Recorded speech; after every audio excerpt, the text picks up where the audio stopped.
بسم اللہ الرحمن الرحیم۔ السلام علیکم۔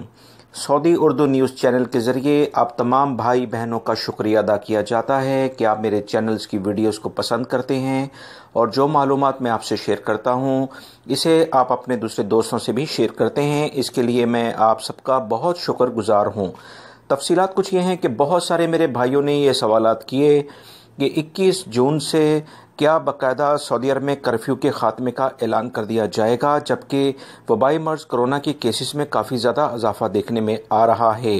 سوشل میڈیا پر کچھ لوگ اس طرح سے خبریں شیئر کر رہے ہیں جیسے فیصلہ سازی میں وہ خود شریک ہوں گے، اور ایسی خبریں دیکھنے کو مل رہی ہیں کہ جی سب چیزیں کھل جائیں گی۔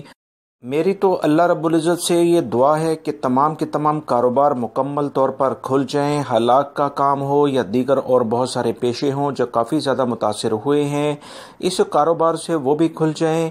مگر میں آپ کو بتاتا ہوں کہ اس وقت جو بھی وزارت صحت کے احکامات ہوں گے اس پر ہی وزارت داخلہ مکمل عمل کرے گا۔ وزارت صحت کی جانب سے جو ابھی تک رپورٹس آ رہی ہیں وہ کوئی اچھی رپورٹس نہیں آ رہی۔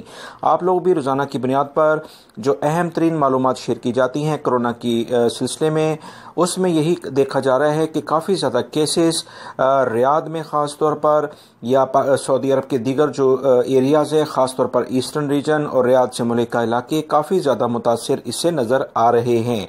وزارت داخلہ جو بھی اقدامات کرے گا وہ انہی بنیادوں پر کرے گا۔ آنے والے دنوں میں یہ ضرور ہو سکتا ہے کہ سعودی عرب کے وہ علاقے جہاں پر وبائی مرض ابھی متاثر زیادہ نہیں کر رہا انہیں کھول دیا جائے، اور وہ علاقے جہاں پر وبائی مرض کافی زیادہ شدت اختیار کر چکا ہے جیسے ریاض یا جو بھی کچھ علاقے، ان میں کرفیو کو مزید کچھ عرصے کے لیے ایکسٹینڈ کر دیا جائے۔ یاد رکھیں کرفیو کے مزید آگے بڑھنے کے امکانات بھی ہو سکتے ہیں اور کچھ کاروبار کے کھلنے کے امکانات 21 جون سے ہو سکتے ہیں، مگر فائنلی ابھی تک کی اطلاعات کے مطابق کسی بھی منسٹری کی جانب سے واضح طور پر احکامات جاری نہیں ہوئے۔ 3 سے 4 دن ابھی باقی ہیں۔